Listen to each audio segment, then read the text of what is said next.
আসসালামু আলাইকুম ভিউয়ার্স, সবাই কেমন আছেন? আমরা আলহামদুলিল্লাহ ভালো আছি। তো আমাদের লং টাইম খুলনা বেড়ানো শেষ করে আমরা ঢাকার উদ্দেশ্যে রওনা দিয়েছি। তো সবাই কাউন্টারে এসেছে আমাদের সাথেই, কারণ ওদের সবারই মন খারাপ। কারণ প্রতিবারই যখন খুলনায় যাই, আসার সময় ওদের সবারই প্রচণ্ড মন খারাপ থাকে, কারণ অনেক দিন ধরে ওরা খুব আনন্দ করে, আর আমরা গেলে ওরা খুব বাসার সবাই খুব এনজয় করে, খুব ভালো লাগে সবাই একসঙ্গে। তো যাই হোক, ঢাকায় তো চলে আসতেই হবে আমাদের।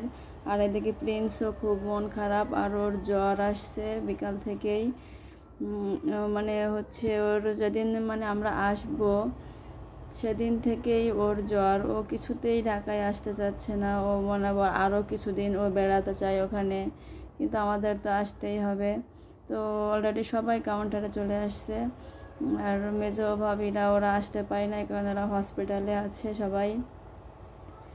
তো এদিকে প্রিন্সের ড্যাডি সবার জন্য আইসক্রিম কিনে নিয়ে আসলো, বড় ভাবির জন্য পান কিনে নিয়ে আসলো। তো সবাই মিলে আইসক্রিম খাচ্ছি আমরা। তো কিছুক্ষণ পর গাড়ি চলে আসলো, আমি তো সেই ভিডিও নিতে পারিনি, কারণ তাড়াহুড়া করে গাড়িতে উঠে গেছি। তো কিছু দূর যাওয়ার পরে গাড়িটা থেমে গেছে, লোকজন বাইরে যাওয়া আসা করছে আর কি।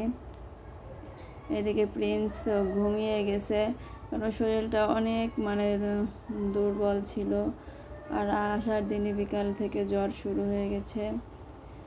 তো স্বামী মাও বাইরে গেল, মোটামুটি বাইরের থেকে একটু হেঁটে চলে আসছে। ওর ঘুমটা কিছু ভাঙছে, আমি যে লাইট ধরেছি। এদিকে প্রিন্সের ড্যাডি দুই প্যাকেট ঝালমুড়ি নিয়ে আসছে। আমরা কিন্তু এখন আরিচায় আছি, ফেরির উপর। তো মোটামুটি ঘুমাতেই চলে আসলাম এই পর্যন্ত। স্বামীমার জন্য আমার জন্য ঝালমুড়ি নিয়ে আসছে। তো আর আমি একটু গাড়ি থেকে বের হলাম, কারণ নদীর কিছু ভিডিও নেব, কিন্তু রাতের বেলা অবশ্য এইভাবে দেখা যাচ্ছে না। তো ভীষণ সুন্দর সিনারি ছিল, চারদিকে লাইট। আমরা ঘাটের কাছাকাছি চলে আসছিলাম, তখন প্রায় রাত 3:30টার মতো বাজে।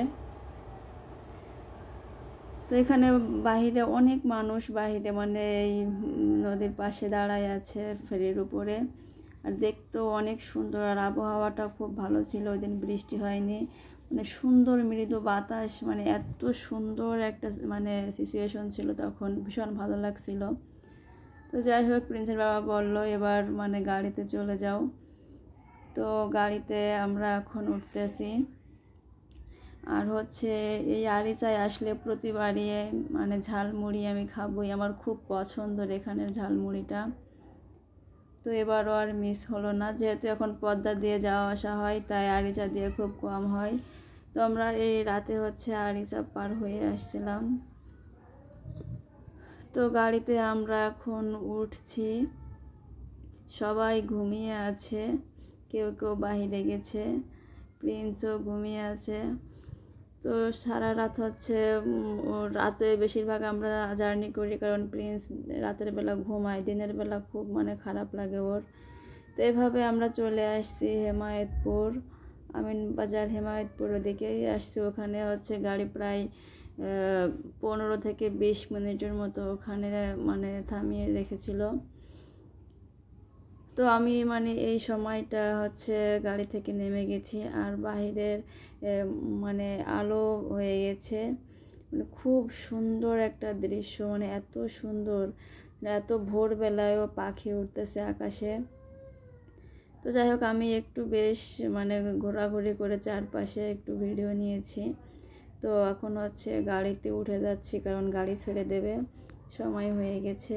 তখন ছিল ভোর 5:30 বাজে, অনেক যাত্রী নেমে গেছে, অল্প যারা গাবতলী পর্যন্ত আসবে তারাই ছিল মোটামুটি। তো গাড়িও স্টার্ট করে দিয়েছে।